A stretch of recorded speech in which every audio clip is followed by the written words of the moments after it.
Now next learning outcome जो हमें achieve करना है वो है characteristics of AM receivers. So characteristics of AM receiver.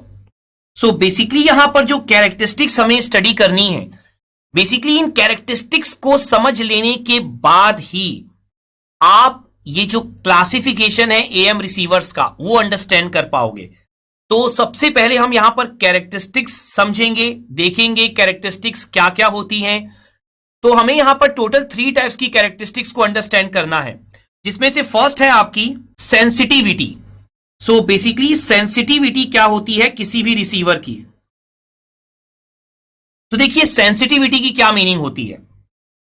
Sensitivity meaning अगर मैं आपको पहले एक ब्लॉक डायग्राम से क्लियर करवाऊं तो आप यहां पर एक ब्लॉक डायग्राम ड्रॉ कर लीजिए। तो देखिए मान लीजिए आपका एक ब्लॉक है जिसमें आपने कोई इनपुट दिया, ठीक है, और ये जो ब्लॉक है ये आपका शो कर रहा है रिसीवर 1 को, और इसका जो गेन है वो यहां पर मैं ले रहा हूं 100, और यहां पर मुझे आउटपुट मिल रहा है। और एक और रिसीवर यहां पर मैं शो कर रहा हूं, इसे मैं शो कर रहा हूं R2 से, इनपुट आउटपुट, इसका यहां पर मैं गेन ले रहा हूं 1000, ठीक है। तो अगर मैं यहां पर यह मान के चलूं कि दोनों ही केस में मुझे आउटपुट कांस्टेंट चाहिए, क्लियर। सो मान लीजिए मुझे आउटपुट यहां पर चाहिए 1000। एक एग्जांपल मैं आपके साथ शेयर कर रहा हूं यहां पर। तो अगर मुझे 1000 आउटपुट चाहिए दोनों के दोनों केस में, तो यहां पर अगर आप देखेंगे तो गेन आपका पहले रिसीवर का 100 है, सेकंड रिसीवर का आपका 1000 है। तो पहले रिसीवर में देखिए जो भी आउटपुट होता है, आउटपुट आपका क्या होता है, गेन इनटू इनपुट। तो अगर आप यहां पर समझेंगे तो यहां पर आपका इनपुट कितना हो सकता है रिसीवर 1 में, रिसीवर 1 में आपका इनपुट हो सकता है यहां पर 10, और रिसीवर 2 में इनपुट कितना हो सकता है आपका 1, ठीक है। देखिए रिसीवर का जो गेन था वो यहां पर मैंने 100 और 1000 लिया, और रिसीवर का आउटपुट मुझे फिक्स आउटपुट इतना रिक्वायर्ड था 1000। तो इनपुट मैं कितना कितना दे सकता हूं जिससे मुझे 1000 आउटपुट मिले। तो पहले रिसीवर में 10 दे सकता हूं, दूसरे रिसीवर में मैं 1 भी दे सकता हूं।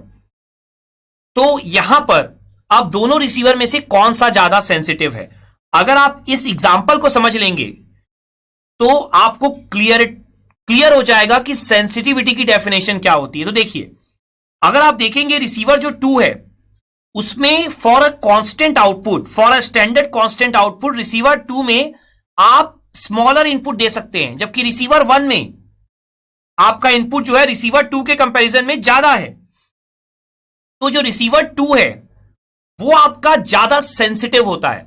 अब देखिए सेंसिटिविटी की डेफिनेशन क्या है। अब एक्चुअल डेफिनेशन की अगर बात करें, minimum signal strength sense by the receiver, ठीक है। तो सेंसिटिविटी जो आपकी होती है वो होती है हमारी मिनिमम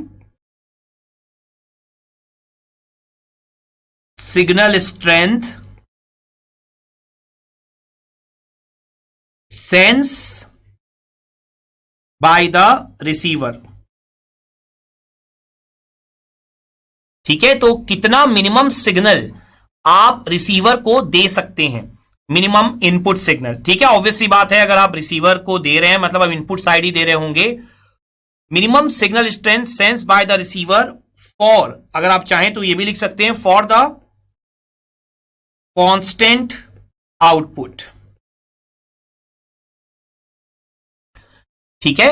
और अगर आप चाहें तो इस डेफिनेशन को इस तरह से भी रिप्रेजेंट कर सकते हैं,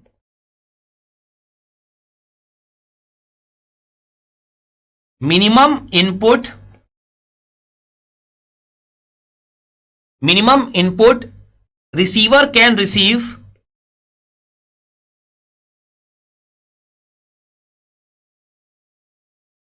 to provide the constant output. तो यहां पर यह पॉइंट आपको समझना होगा कि कोई रिसीवर जितना कम से कम इनपुट रिसीव कर सकता है उसकी सेंसिटिविटी ज्यादा होगी। तो अगर आप इस एग्जाम्पल को देखेंगे तो रिसीवर 2 की, अगर मैं इस तरह से यहां पर शो कर दूं, रिसीवर 2 की sensitivity is greater than receiver 1 की सेंसिटिविटी। क्लियर अच्छे से? तो ये एक सिंपल सा एग्जांपल था, सिर्फ आपको समझाने के लिए, ठीक है। अदरवाइज जो डेफिनेशन है आपकी वो यही है कि कितना कम से कम सिग्नल स्ट्रेंथ आप रिसीवर के इनपुट में दे सकते हैं, तो उसके हिसाब से आप सेंसिटिविटी डिफाइन करते हैं। देखिए आइडियल केस में सेंसिटिविटी क्या होनी चाहिए? ज्यादा होनी चाहिए, क्योंकि देखिए ज्यादा होने का मतलब क्या है, रिसीवर कम से कम स्ट्रेंथ वाले सिग्नल को भी रिसीव कर पाएगा, ठीक है ना। तो यहां पर सेंसिटिविटी जितनी ज्यादा होगी उतना आपके लिए बेटर है। तो यहां पर आप लिख सकते हैं ideally sensitivity should be high.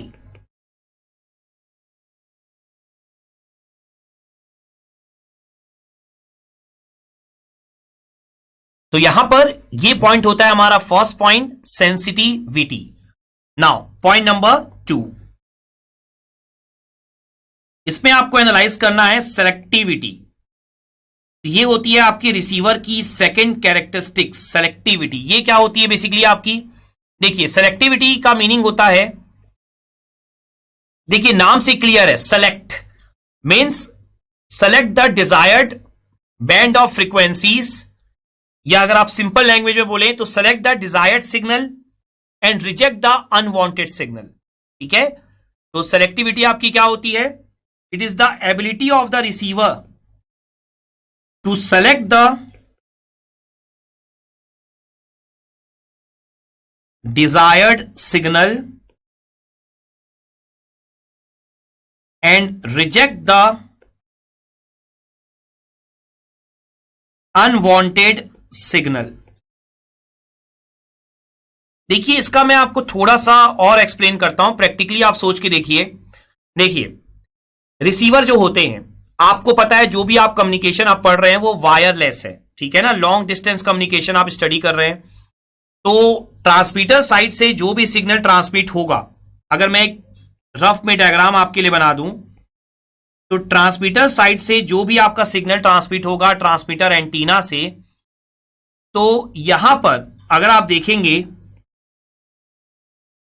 जो रिसीवर होगा आपका, रिसीवर के साइड में जो रिसीविंग एंटीना इसे रिसीव करेगा, तो यहां पर रिसीविंग एंटीना और ट्रांसमिटिंग एंटीना दोनों ही फ्री स्पेस पे हैं, ठीक है ना। तो जो ट्रांसमीटर एंटीना जो सिग्नल ट्रांसमिट किया वो वाया चैनल जब रिसीविंग एंटीना तक पहुंचेगा, तो आपको यह पॉइंट भी समझना होगा कि डिजायर्ड सिग्नल के अलावा ही बहुत सारे और सिग्नल यहां पर आ रहे होंगे, ठीक है ना, क्योंकि ये तो फ्री स्पेस में है। अब जैसे मान लीजिए अभी आप मेरा लेक्चर सुन रहे हैं, तो क्या आपको सिर्फ मेरा लेक्चर सुनाई दे रहा है? पॉसिबिलिटी ये भी है कि और भी कहीं से कोई ना कोई साउंड, चाहे वो फैन का साउंड ही क्यों ना हो, वो साउंड भी कहीं ना कहीं से क्रिएट हो रहा होगा, ठीक है। हो सकता है कि आपके बगल में कोई म्यूजिक सिस्टम यूज कर रहा हो, कोई टीवी चला रहा हो, कोई दो बंदे बात कर रहे हो। तो बहुत सारे साउंड ऐसे हैं जो आपको सुनाई दे सकते हैं, लेकिन अगर आप रियल में स्टडी कर रहे हैं तो आपका पूरा जो फोकस होगा वो क्या होगा? मेरे लेक्चर पर होगा, ठीक है। तो इसका मीनिंग क्या है कि आपने डिजायर्ड सिग्नल को सेलेक्ट किया और सारे के सारे अनवांटेड सिग्नल को क्या कर दिया? रिजेक्ट कर दिया, ठीक है। वो आपको नहीं चाहिए, वो आपको नहीं सुनना है, वो आपके काम के नहीं है।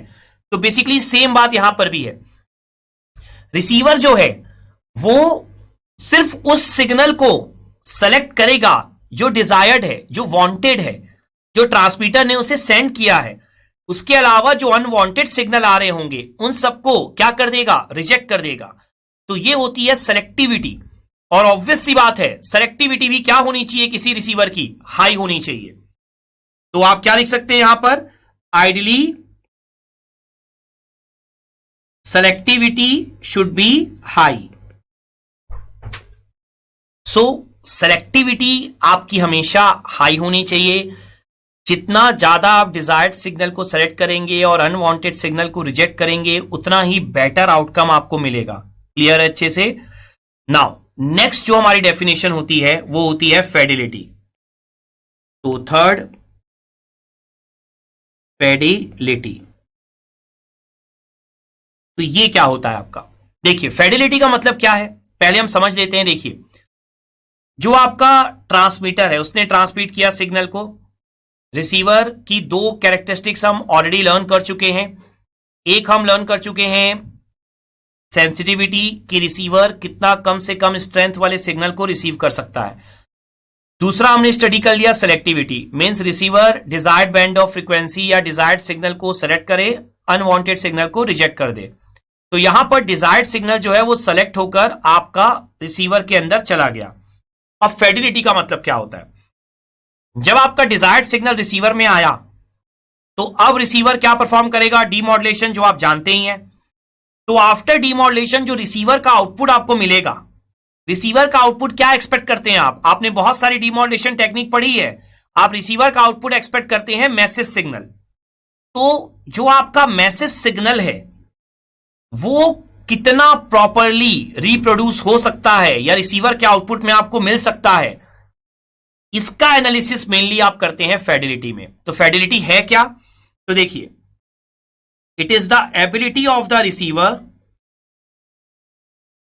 To reproduce the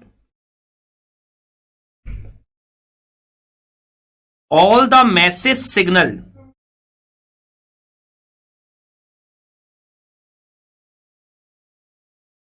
frequency component at the output of the receiver. So fidelity जो है आपकी, it is the ability of the receiver, means जैसा मैंने आपको अभी एग्जांपल देके समझाया कि रिसीवर किस तरीके से या रिसीवर की एबिलिटी क्या है आउटपुट में मैसेज सिग्नल को कंप्लीटली रिप्रोड्यूस करने में। अगर रिसीवर इस चीज में ज्यादा कैपेबल है तो उसकी फिडेलिटी ज्यादा है, कोई रिसीवर अगर इस चीज में कम कैपेबल है तो उसकी फिडेलिटी कम है। तो बेसिकली फिडेलिटी है क्या आपकी? रिसीवर की एबिलिटी है to reproduce the all the message frequency component at the output of the receiver. All the message frequency component का मतलब यही है, मान लीजिए मैसेज की रेंज है 0 to FM, तो वो 0 to FM तक के सारे frequency component output of the receiver में रिप्रोड्यूस कर दे। क्लियर अच्छे से? तो यहां पर जो रिसीवर सारी का सारा message frequency component output of the receiver में प्रोड्यूस कर सकता है, उस तरह के सिस्टम को हम कहते हैं हाई फाई सिस्टम। ठीक है, तो बेसिकली ये टर्म आपके लिए इंपॉर्टेंट होगा प्रैक्टिकली एक्चुअली में। सो हाई फाई सिस्टम क्या है आपका?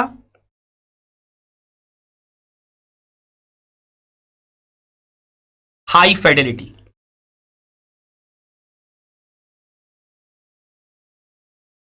तो जो हमने फिडेलिटी की डेफिनेशन देखी, अगर एबिलिटी ज्यादा है, फिडेलिटी हाई है, तो सिस्टम को हम कहते हैं हाई फाई सिस्टम। ठीक है, एक्चुअल में अगर मैं आपको प्रैक्टिकली समझाऊं ना, देखिए थ्योरिकली तो हमने समझ लिया, एग्जाम पॉइंट ऑफ व्यू से हमारा क्लियर हो गया डेफिनेशन, लेकिन अगर मैं आपको प्रैक्टिकली समझाऊं फिडेलिटी की मीनिंग, तो देखिए मीनिंग क्या है कि आउटपुट ऑफ द रिसीवर में आप कंप्लीट मैसेज सिग्नल जनरेट कर पाए, सारी की सारी फ्रीक्वेंसी जनरेट कर पाए। तो होता क्या है बेसिकली कि जो लो फ्रीक्वेंसीज होती है ना, उनको जनरेट करना बहुत ईजी होता है प्रैक्टिकली, लेकिन जो हाई फ्रीक्वेंसीज होती हैं, जो हाई फ्रीक्वेंसी कंपोनेंट होते हैं किसी भी सिग्नल के, उनको जनरेट करना बहुत डिफिकल्ट होता है। और जो सारा का सारा कॉस्ट होता है वो एक्चुअली हाई फ्रीक्वेंसी सिग्नल को ही रिप्रोड्यूस करने में होता है। इसलिए आप देखेंगे कि कुछ डिवाइसेस जो होते हैं, जैसे मोबाइल फोन्स भी आप देख लीजिए या कोई और डिवाइसेस देख लीजिए, कुछ के कॉस्ट बहुत ज्यादा होते हैं। ठीक है ना, अगर आप आईफोन वगैरह देखेंगे उनके कॉस्ट बहुत ज्यादा है, या अगर आप सोनी की एलईडी देखेंगे उनके कॉस्ट बहुत ज्यादा है। तो बेसिकली वो क्वालिटी जो है, means hi fi system, means जो फिडेलिटी है कि हाई फ्रीक्वेंसी कंपोनेंट को रिप्रोड्यूस करना, वो कर रहे हैं, तो वो एक डिफिकल्ट टास्क है, वो एक कॉस्टली टास्क है, तो इसलिए आपका कॉस्ट भी काफी इंक्रीज हो जाता है। तो प्रैक्टिकली काफी इंपॉर्टेंट होता है हाई फ्रीक्वेंसी सिग्नल को जनरेट कर पाना, और यकीन मानिए वो सबसे ज्यादा डिफिकल्ट है। तो इसी कारण से थ्योरिकली एक और पॉइंट हमारे लिए इंपॉर्टेंट होता है, वो क्या है? देखिए, जो आपका एएम होता है उसमें मैसेज सिग्नल की जो रेंज होती है वो कहां से कहां तक होती है आपकी? वो होती है 0 to 5 किलोहर्ट्ज। हमने बहुत सारे एग्जांपल में देखा हुआ है। तो 0 to 5 किलोहर्ट्ज आपकी मैसेज सिग्नल की रेंज होती है इन केस ऑफ एएम।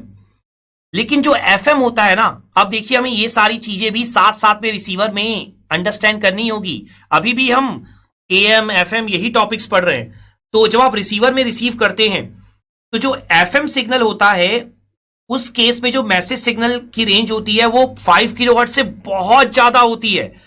तो होता क्या है, एएम सिग्नल में चूंकि रेंज 5 किलोहर्ट्ज तक की होती है प्रैक्टिकली, तो उसको रिप्रोड्यूस कर पाना, मैसेज को रिप्रोड्यूस कर पाना जो 0 से 5 किलोहर्ट्ज तक होता है वो काफी इजी होता है। लेकिन एफएम में 0 से कहीं बड़ी वैल्यू होती है, मींस 0 टू एफएम। तो FM in case of FM is much greater than in case of am.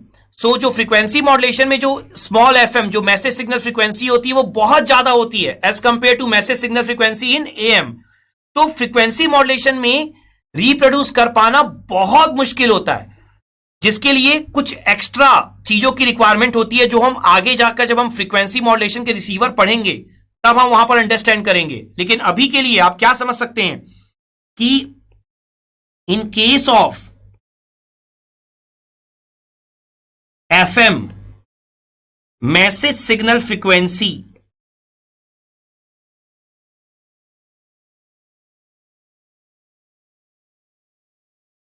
is very high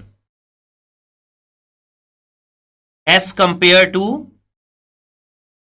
AM. So in FM fidelity is low. जैसा मैंने आपको प्रैक्टिकल रीजन समझाया, तो इन FM fidelity is low. So या यहां पर आप एक और इंपॉर्टेंट वर्ड यूज कर सकते हैं, poor. In FM fidelity is poor. So to improve the fidelity in FM we require extra circuits, जिसका एनालिसिस हम एफएम रिसीवर के टाइम पे डिटेल में करेंगे। ठीक है, तो अभी के लिए बस आपको नॉलेज होना चाहिए, थ्योरिकल नॉलेज, कि एफएम और एएम में किसकी फिडेलिटी ज्यादा बेटर होती है। तो एएम की फिडेलिटी आपकी बेटर होती है एज कंपेयर टू एफएम, क्योंकि एएम में आपको लो फ्रीक्वेंसी सिग्नल्स जनरेट करने होते हैं। तो आप चाहें तो ये पॉइंट भी मेंशन कर सकते हैं कि Fidelity in case of am is high, काफी बेटर होती है। ठीक है, काफी हाई होती है। क्लियर? सो ये कुछ इंपॉर्टेंट पॉइंट्स होते हैं आपके फिडेलिटी से रिलेटेड। सो ये आपकी 3 कैरेक्टरिस्टिक्स होती है रिसीवर की। जैसा मैंने आपको बोला कि जब तक आप इन कैरेक्टरिस्टिक्स को अंडरस्टैंड नहीं करेंगे तब तक आप TRF receiver and super heterodyne receiver को स्टडी नहीं कर सकते हैं। तो अब हमने ये कैरेक्टरिस्टिक्स समझ ली है, हमें पता चल गया है कि सेंसिटिविटी क्या होती है रिसीवर की, सिलेक्टिविटी क्या होती है और फिडेलिटी क्या होती है। तो अब हम super heterodyne receiver and TRF receiver को बहुत डिटेल में स्टडी कर सकते हैं, जो आगे आने वाले लेक्चर्स में हम स्टडी करेंगे। सो आई होप आपको ये जो कंसेप्ट है फिडेलिटी, सेंसिटिविटी और सिलेक्टिविटी का बहुत अच्छे से समझ में आ गया होगा। एंड आपने ये learning outcome that is characteristics of AM receivers, sensitivity, selectivity and fidelity बहुत अच्छे से अचीव कर लिया होगा। और जो मैंने आपको कुछ इंपॉर्टेंट पॉइंट्स बताए, जो आपको प्रैक्टिकली पॉइंट्स बताए, जो आपको थ्योरिकली पॉइंट्स बताए, ये सारे पॉइंट्स भी आपको बहुत अच्छे से समझ में आ गए होंगे। Let's have a quick knowledge check.